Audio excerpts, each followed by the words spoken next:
Merci maintenant à nos nouvelles intervenantes que j'accueille avec un peu de retard, comme vous avez pu le remarquer.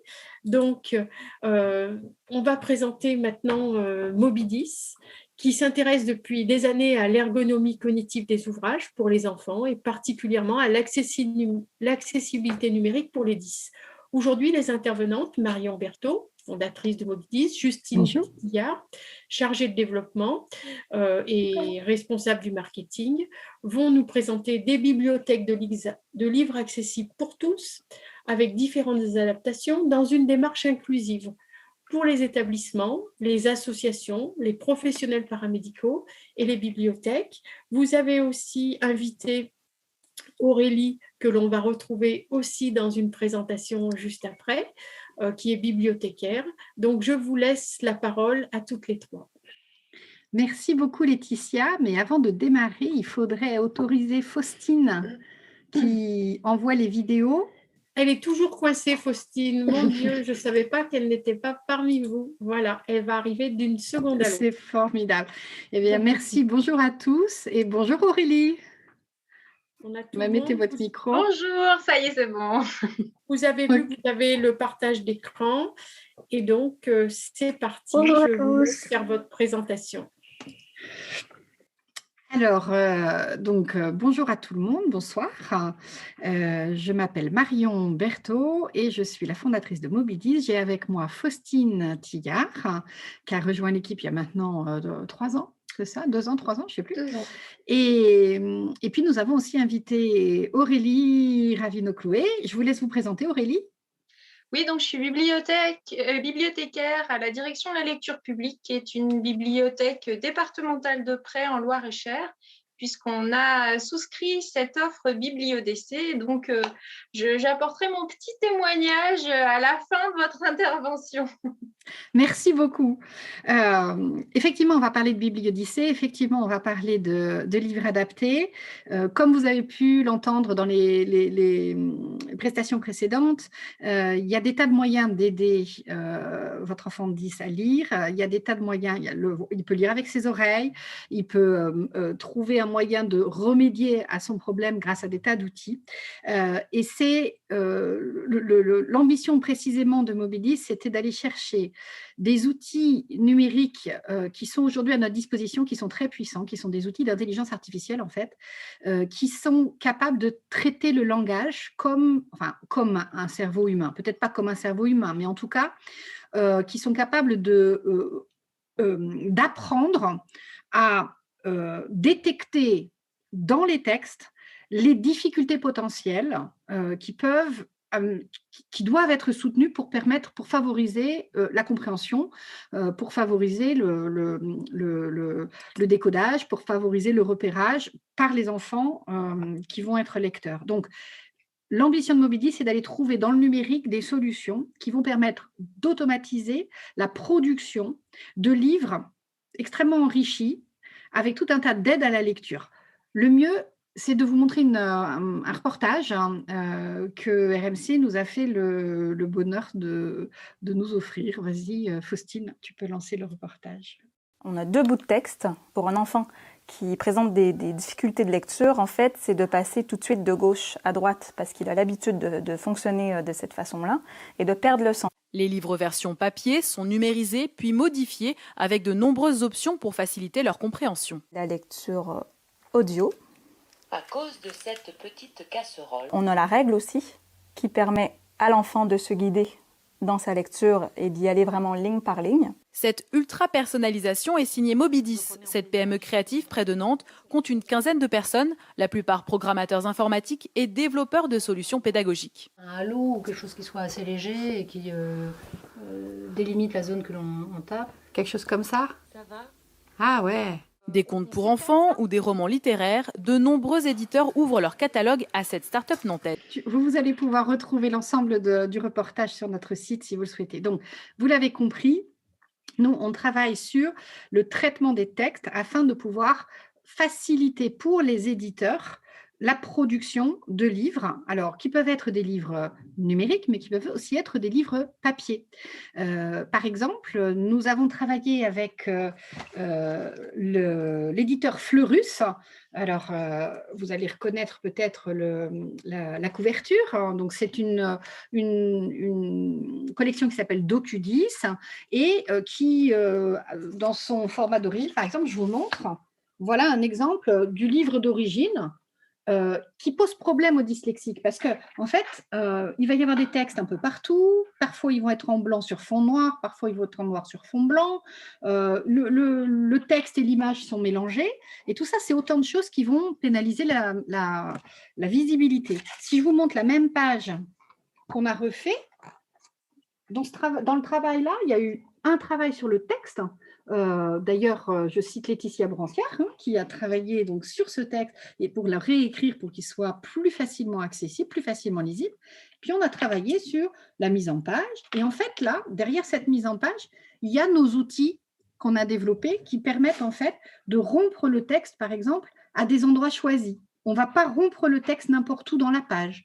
Et ça va permettre à l'enfant d'éviter des ruptures de sens. Donc, lui, il sait qu'il faut qu'il aille jusqu'à la fin de la ligne, mais que là, il va pouvoir faire une petite pause avant de recommencer à la ligne suivante. Et ça va lui permettre de gérer son effort cognitif, son effort de lecture. Donc, le travail qu'on réalise, ça consiste à aller voir auprès des professionnels, des orthophonistes, des ergothérapeutes, mais aussi auprès des chercheurs, des neuroscientifiques, des spécialistes de la psychologie cognitive, d'aller identifier les outils qu'ils utilisent, les méthodes qu'ils appliquent, les tests qu'ils ont réalisés, les résultats qu'ils peuvent obtenir, et de voir dans quelle mesure on peut partir de ces résultats-là et numériquement trouver des solutions pour pouvoir réaliser les adaptations nécessaires.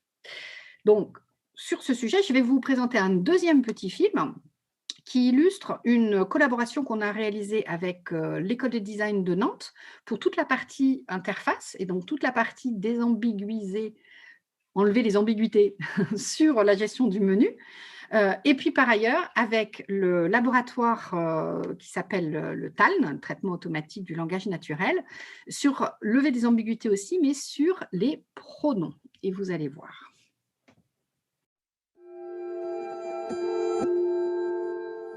Marcel a donné à manger à son chien, il lui a donné un os. Le il, savoir à qui ça réfère, donc ça pose des problèmes au niveau des ambiguïtés du texte. Les orthophonistes qui traitent ces troubles du langage, ces troubles d'apprentissage, ils ont des outils, ils savent comment faire. Sauf que dès qu'ils sortent du cabinet, l'enfant, il est tout seul, il n'a plus ces outils-là.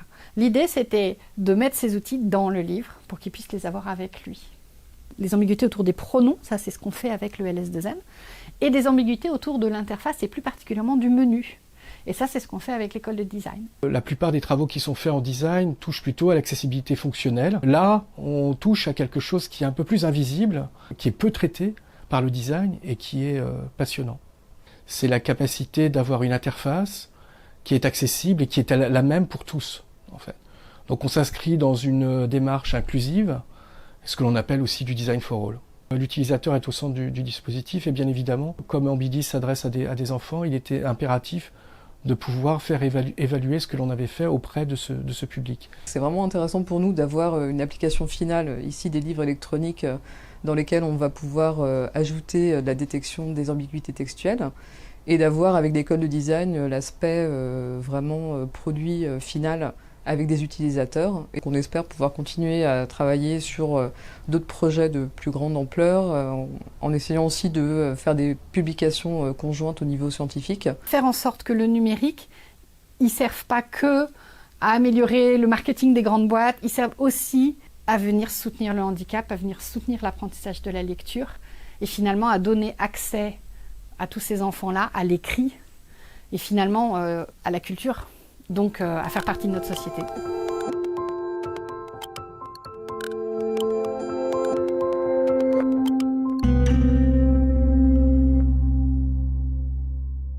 Donc, pour résumer, des livres dans un format qui contient des tas d'aides à la lecture, grâce à ces enrichissements qu'on peut faire au niveau du texte. Ça donne quoi? Ça donne un format qu'on a appelé le format Frog. Et donc, ça donne des frogothèques. Autrement dit, des bibliothèques en ligne de livres en version Frog. Alors, l'enjeu, ce n'est pas de faire des bibliothèques avec des milliers et des milliers, des dizaines de milliers, des centaines de milliers de livres. L'idée, c'est de faire des petites sélections qui sont avec des titres qui sont sélectionnés en fonction, donc là pour Bibliodyssée, en fonction des demandes des bibliothécaires, et de faire une petite bibliothèque, une centaine de titres par exemple, qui vont tourner au fur et à mesure, mais pour pouvoir donner un premier accès à la lecture, pour pouvoir... c'est comme un marchepied pour pouvoir donner à l'enfant, au jeune adulte, les moyens de tester un livre qu'il va comprendre et qu'il va peut-être lui permettre au fur et à mesure de remédier à son handicap et donc d'accéder à des livres qui ne sont pas forcément des livres adaptés. C'est ça le concept de Bibliodyssée. C'est ça le concept aussi de la frogothèque qu'on a fait pour les écoles. Alors, d'abord, pour les collèges, on a fait la frogothèque qui s'appelle Sondo. Et là, on est à peu près à 30 000 collégiens qui sont connectés. On a dépassé les 30 000 collégiens.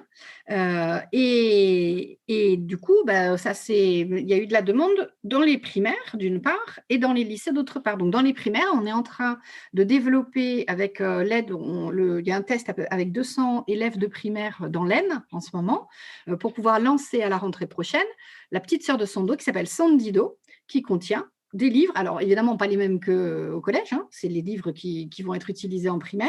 Au collège, c'est les livres qui sont étudiés en classe. Et au lycée, des livres pour le bac de français. On a le bonheur de vous annoncer ce soir qu'on est parti pour une expérimentation avec 29 lycées pro en Île-de-France. Donc, pourquoi les lycées pro? Alors, ce n'est pas que des lycées pro, mais il y a principalement des lycées pro, parce qu'il y a une demande particulière pour pouvoir accompagner ces élèves on n'en est plus au stade où on apprend à la lecture, il n'y a plus d'indulgence à cet âge-là. Enfin, voilà, on est censé savoir lire. Donc, pour eux, c'est une montagne que d'arriver avec la pile de livres qu'il faut avoir lus d'ici la fin de l'année. L'idée, c'est de soulager cet effort-là et de leur permettre de suivre leur scolarité normalement, de passer leur bac. Et parce que ce que je voudrais rappeler ici, c'est que ce n'est pas une fatalité, c'est un handicap. C'est un handicap qu'ils vont garder toute leur vie, mais c'est aussi simplement une façon différente de penser, d'avoir des connexions. Et c'est aussi une façon différente qui peut apporter du plus, qui peut apporter quelque chose de positif, qui peut apporter de la créativité, par exemple. Il y a des gens très célèbres qui ont réussi et qui sont 10. Ce n'est pas quelque chose qui va forcément... ça peut rassurer les enfants 10 d'entendre des référents, des histoires autour de gens qui ont réussi avec cette... capacité à penser un peu en dehors des lignes, un peu en dehors de la boîte. Et il faut juste qu'ils arrivent à intégrer leur façon de fonctionner. Voilà. Je ferme cette parenthèse, mais je trouve que c'est important de le rappeler. Sondo, Faustine a demandé à une de nos enseignantes qui utilise Sondo une petite restitution. Bonjour, je me présente, Corinne Demar, coordonnatrice du dispositif Ulysse au collège Frédéric Mistral de Fézin. Je suis la coordonnatrice d'un dispositif de 15 élèves cette année. J'ai été contactée il y a quelques semaines, il y a quelques mois même, par Faustine Tillard de l'équipe de Moby 10 pour me présenter la bibliothèque Sondo. J'ai été donc une espèce de référente au sein de l'établissement, puisque j'ai testé d'abord la bibliothèque Sondo pour mes élèves.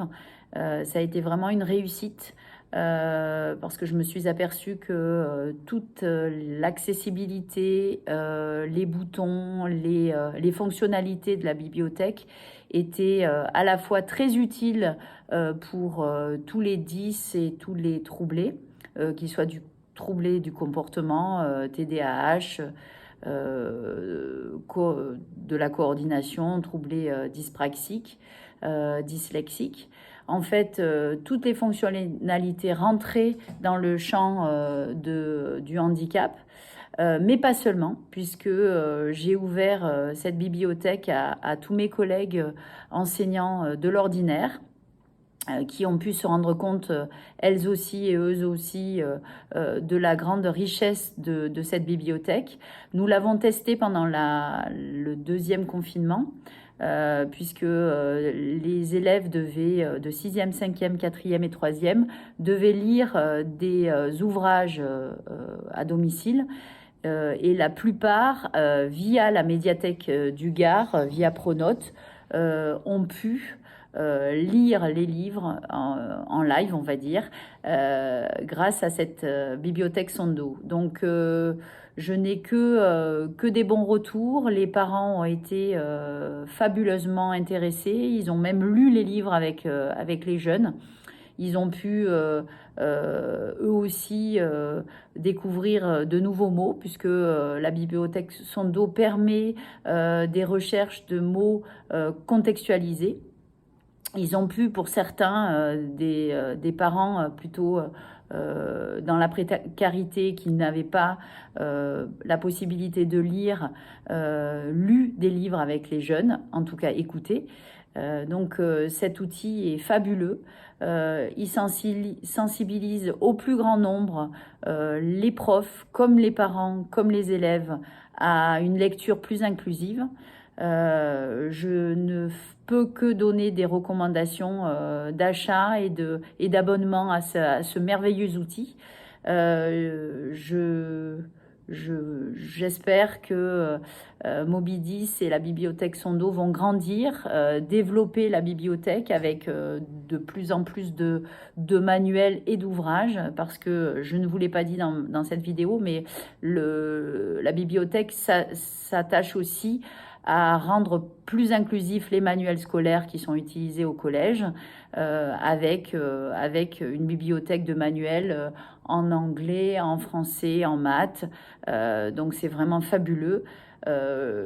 Pour l'instant, les professeurs qui s'en sont saisis le plus sont des professeurs de français des coordos Ulysse. Mais je rêve du jour où les manuels seront vraiment utilisés avec la bibliothèque Sando. Voilà. Voilà. Voilà donc pour ce petit témoignage. Et puis, on va avoir un autre témoignage plus direct avec Aurélie. Alors, Aurélie, si je suis parent d'un enfant qui a atteint de dyslexie et je viens vous voir à la bibliothèque donc du Loir-et-Cher, qu'est-ce qui se passe? Qu'est-ce que vous me répondez? Alors, nous, concrètement, je travaille à la bibliothèque départementale. Donc, en fait, on coordonne l'activité de près de 130 bibliothèques dans le département, des toutes petites à des bibliothèques un peu plus grandes, mais qui sont toutes dans des villes de moins de 10 000 habitants. Donc, c'est ça ce qui est important, c'est qu'on va vraiment aussi dans les campagnes. Et le but, c'est de sensibiliser nos professionnels à ce sujet de la dyslexie et des troubles 10. Ils sont déjà très sensibles, ils sont déjà très moteurs. Donc, en fait, ce qu'on a fait, c'est qu'on a doté les équipements qui sont les plus conséquents et qui sont à leur tour un peu fédérateurs d'échanges et de médiation avec des bibliothèques plus petites de cette offre BiblioDyssée. Donc, en fait, ils ont concrètement des iPads avec l'offre BiblioDyssée et ils peuvent faire action et vraiment expliquer, faire acte de médiation, parce qu'on sait bien que ce qui est le plus difficile, c'est de transmettre. Donc, du coup, ils sont présents pour pouvoir montrer à la fois aux professionnels de bibliothèque, mais aussi aux enseignants qui viennent dans les bibliothèques, mais aussi aux familles qui viennent à la bibliothèque, ce qui existe, et notamment cette offre qui est à ce format assez génial, puisqu'avec pas mal de paramétrages possibles. Donc, nous, c'est un des outils qu'on met en avant. Il y en a d'autres. Je sais qu'il y a juste après une petite vidéo qui présente un sujet parce qu'en fait, c'est inclus dans tout un ensemble de dispositifs qu'on veut mettre en avant. Moi, mon rôle, je suis en charge des publics dits fragiles. Donc, mon but, c'est de faire une veille documentaire sur tout ce qui peut se faire de mieux. On a d'ailleurs eu une formation avec Laetitia Branciard pour notre réseau sur le sujet des 10. Mais le but, c'est vraiment d'aller au mieux et au plus juste de tout ce qu'on peut proposer, parce qu'il n'y a jamais assez d'offres pour ces publics. Donc, de faire un bon repérage, et quand on a de bons outils, on s'appuie confortablement dessus. Parfait. Bah, écoutez, merci beaucoup Aurélie. Juste, il y a des bibliothécaires qui nous écoutent. On vient de recevoir une excellente nouvelle de la part du Centre national du livre qui valide notre Bibliodyssée. Ça veut dire que vous pouvez vous adresser à eux. Voilà, merci Laetitia pour cette opportunité. Et ce que je voulais dire, c'est que sur votre site, on a des démonstrations de toutes les adaptations, parce que ça, c'est quelque chose que les familles n'ont pas forcément vu, c'est-à-dire que les livres sont lus avec des voix humaines, et en plus, il y a la possibilité d'apporter des adaptations sur le texte, de nombreuses adaptations, mais sur le site, et on va vous mettre toutes les références, vous allez avoir des petites vidéos qui vous présentent tout ça. Si vous voulez des comptes démo, vous n'hésitez pas à vous demander à Faustine sur contact@mobilis.fr. Tout à fait. Merci à vous.